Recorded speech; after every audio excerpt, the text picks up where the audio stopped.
मेरा नाम आशीष है, मैं एक नशेबाज हूँ। अपनी ईश्वरी कृपा और इस कार्यक्रम की वजह से नशा नहीं करा। और मैं थोड़ा टाइम लगेगा यार मुझे, मतलब यहाँ पे आने में। मैं मतलब शारीरिक रूप से तो आ गया यहाँ पे, लेकिन अभी भी दिमाग में मतलब थोड़ा सा नर्वस हूँ। मतलब मैं कभी नर्वस नहीं होता यूजुअली ना शेयर करते हुए, पर एनीवेज मैं भी प्रवीण भाई को सुन रहा था और वो बार बार है ना एक ही बात को, मतलब है ना कई सालों से मैं उनकी शेयरिंग सुन रहा हूँ और एक चीज़ की है ना कॉमन तार मैं कितने सालों से देख रहा हूँ, और मैं भी शायद उसी तार को समझ पा रहा हूँ ना कि सब कुछ किया और सब कुछ होता है, लेकिन मैंने एनए मीटिंग में आना नहीं छोड़ा। यह है ना मेरा एक है ना कांस्टेंट रहता है कि मैं मीटिंग करता रहता हूँ, और उस चक्कर के अंदर है ना मतलब ज़िंदगी के अंदर मतलब है ना सारी हर तरह की भसड़ आती है, लेकिन निकल भी जाती है ना। मतलब मैं किसी तरह से सर्वाइव कर जाता हूँ, आगे बढ़ जाता हूँ। और है ना मेरे को बड़ा अच्छा लगता है जब मैं है ना किसी और को सुनता हूँ जो मुझसे आगे हो और वो ऐसे कर रहा हो और मुझे लगता है मैं भी वही कर रहा हूँ, तो मुझे है ना बड़ी पहचान सी मिलती है यार, मैं ठीक ही कर रहा हूँ। मतलब है ना something seems to be right, and I am like ना रियली ग्रेटफुल फॉर दैट यार। मैं आज है ना आते हुए बिल्कुल सोच नहीं पाया, मेरे साथ एक नया भाई था और हम कुछ बातें करते हुए गाने सुनते हुए आ गए, और यहाँ पे पहुँच के ना मेरे को 5 मिनट लगे और मैं बैठ के सोच रहा था ना कि स्टेप 6-7 के बारे में। और तो यार मैं ना अपना थोड़ा सा एक्सपीरियंस शेयर करूँगा कि मैं करीब 9 साल क्लीन था और मैंने मतलब है ना रिहैब के अंदर एक बार स्टेप 4-5 करा था, और उसके बाद बाहर आके मैंने मीटिंग करनी शुरू कर दी थी, और उसके बाद मेरा रिलैप्स हो गया था। और करीब 8-9 साल क्लीन तक मैं कोई अपना स्टेप वर्क नहीं करा था मैंने। मतलब मैं रेगुलर मीटिंग करता था, हफ्ते में 6-7 मीटिंग करता था।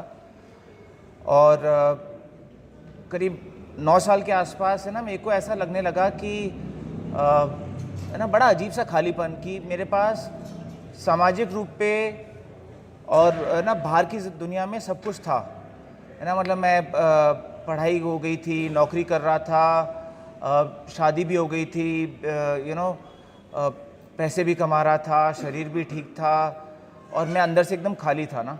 अंदर से मैं एकदम खाली महसूस करता था और मेरे को है ना अंदर से कुछ कचोटता था। और तब मैंने है ना अपना स्टेप वर्क करा, और जैसे जैसे मैं स्टेप वर्क करता रहा और मैंने अपना 4था-5वां करा, और उस टाइम पे क्या हुआ कि मेरे को बिल्कुल भी प्रॉब्लम नहीं हुई चौथा लिखने में।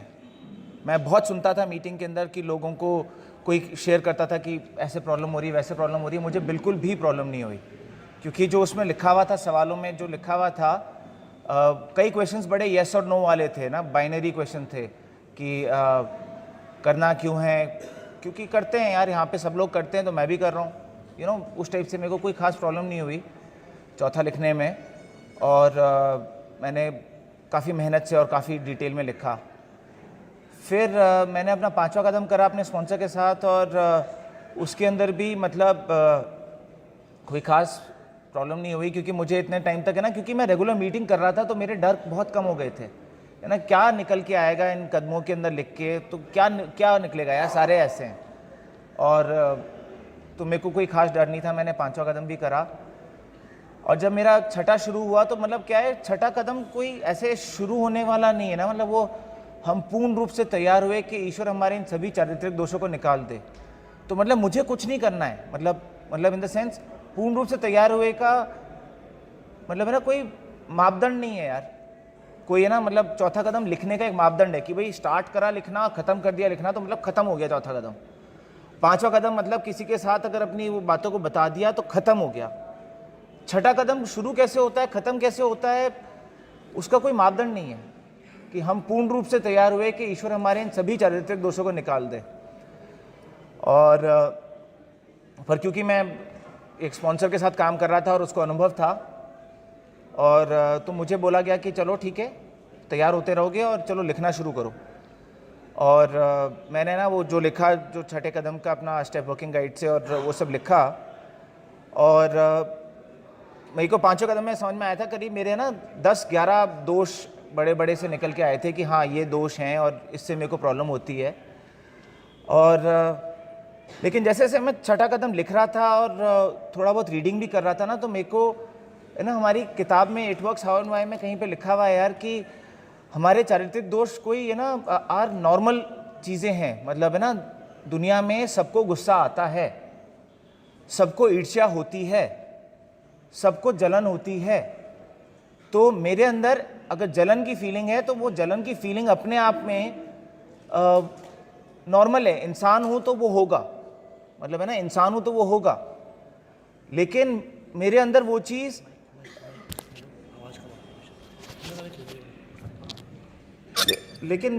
चीज़ कैसे आ रही है कि यार है ना कि उसका प्रपोर्शन खराब हो जाता है कि मतलब लोगों को गुस्सा आता है, नॉर्मल है, सबको गुस्सा आता है।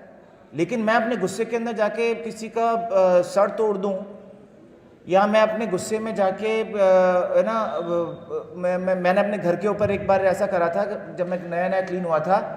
मेरी माँ ने या मेरे बाप ने मेरे को बोला कि है ना ये मैं कमरे की लाइट ऑन छोड़ के आ गया था, तो मेरे पिताजी ने मुझे बोला कि तेरे को पता है कितना बिल आता है बिजली का।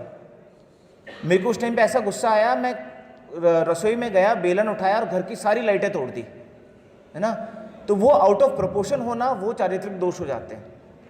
नॉर्मल गुस्सा आना या जजमेंटल होना, मतलब मेरा एक दोष है या अब मैं कहूँगा शायद था कि मैं बहुत जजमेंटल हूँ कि मतलब मैं किसी को मिलूँगा और उसके बारे में एक बार में एक कहानी बना लूँगा, फिर हमेशा उसको वैसे ही समझूंगा, ये तो है ही ऐसा, और हमेशा उसी से ऑपरेट करूँगा। तो मैं जैसे जैसे रीडिंग कर रहा था तो मुझे समझ में आने लगा ना कि जजमेंटल होना कोई गलत नहीं है यार, क्योंकि हर बार हर एक से मिलके उसी टाइम पे फैसला नहीं कर सकते आप कि वो सही है या गलत है। एक इंसान की रेपुटेशन बनते बनते आपके दिमाग में बनती है और वो ज़रूरी है, ज़िंदगी जीने के लिए वो ज़रूरी है। और लेकिन मैं उसको इतना आउट ऑफ प्रोपोर्शन ले जाता था कि एक बार एक आदमी ने एक चीज़ कर दी तो अगले 20 साल तक वो हमेशा के लिए मेरे लिए तो वैसा ही है।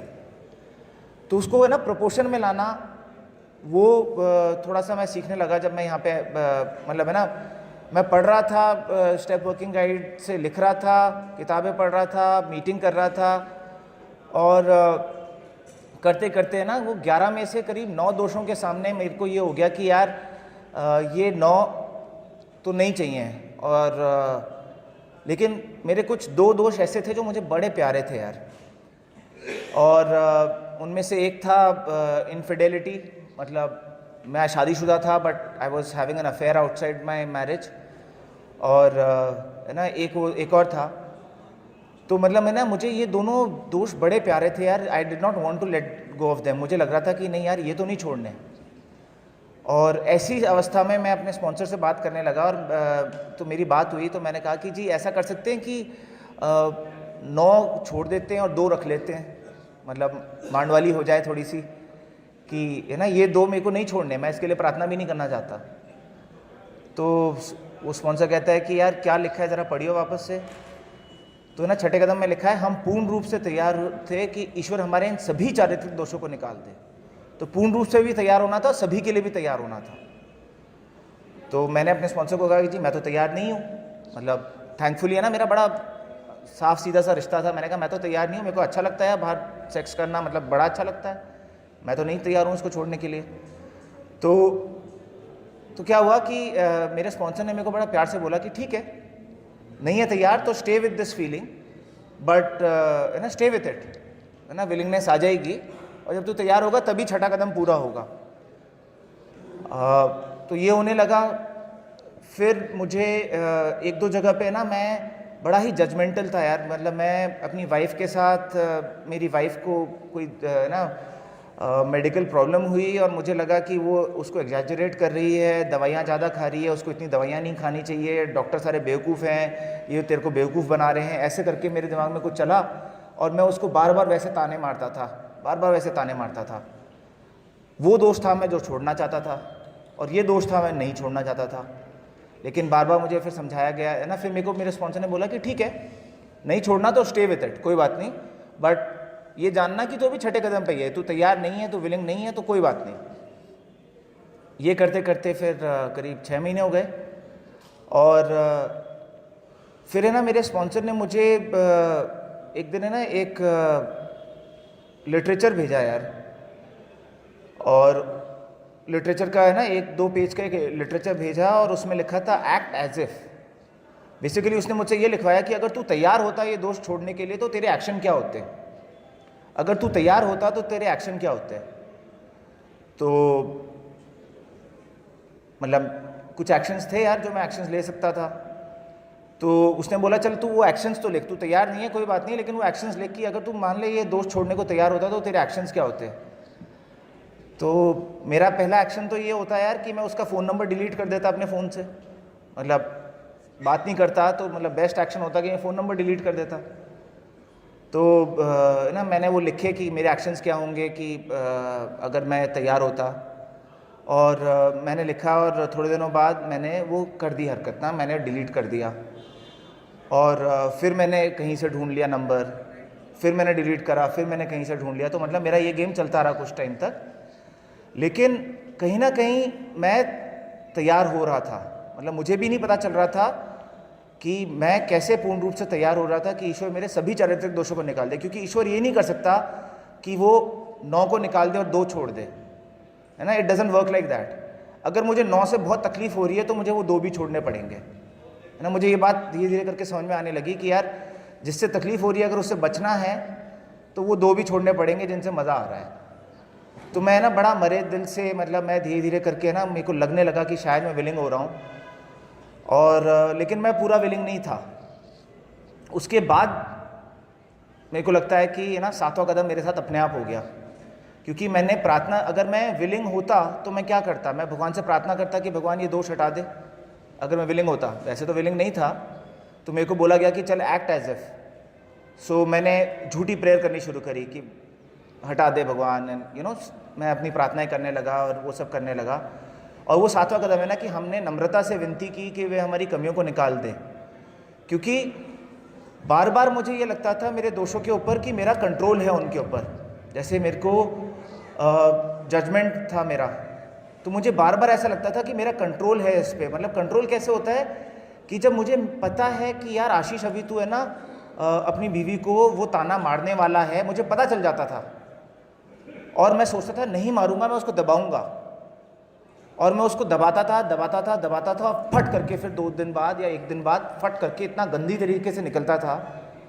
और तो ये सिस्टम बार बार चलता रहता था ना, कंट्रोल करना। अपने चारित्रिक दोष को मैं ईश्वर के हवाले करना नहीं चाहता था। मेरे को आता ही ये तरीका है कि दोष को कंट्रोल करो, दबाओ, उसको मैनेज करो, कम एक्ट आउट करो, वगैरह वगैरह। तो ये बड़ा सटल सा एक चेंज था यार कि मैं नहीं कर सकता। और मैंने कई बार करके देखा यार।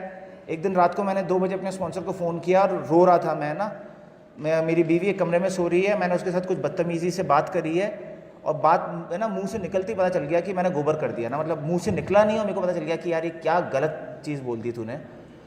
और मेरे को इतना गंदा लग रहा था, मैं बाहर आके ना अपने दूसरे कमरे में जाके मैं रो रहा हूँ और स्पॉन्सर को फ़ोन कर रहा हूँ कि मैंने फिर बोल दिया यार। तो मेरा स्पॉन्सर मुझे कहता है ना कि उसने बोला कि you have to stew in the pain of your defects.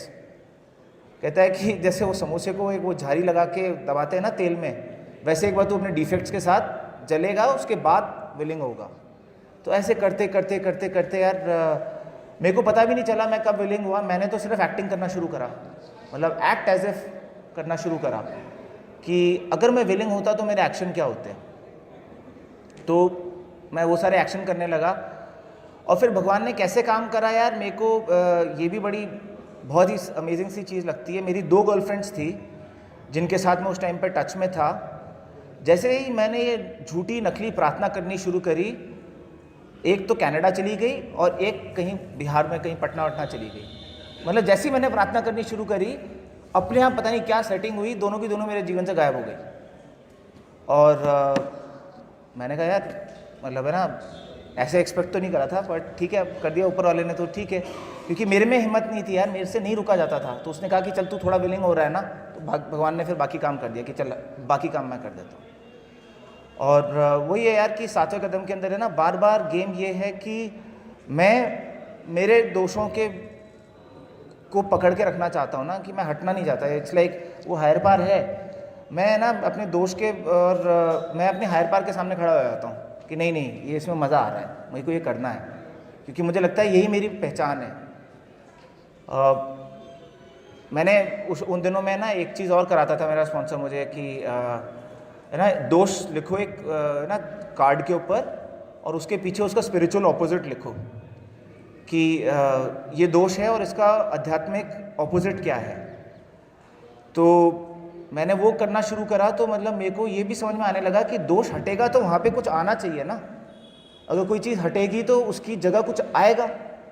अब मैं किस चीज़ को मतलब मेरे को पता ही नहीं था कि क्या चीज़ें आ सकती है, ये हटेगा तो क्या आएगा यहाँ पे, मेरे को उसका कॉन्सेप्ट ही नहीं पता था।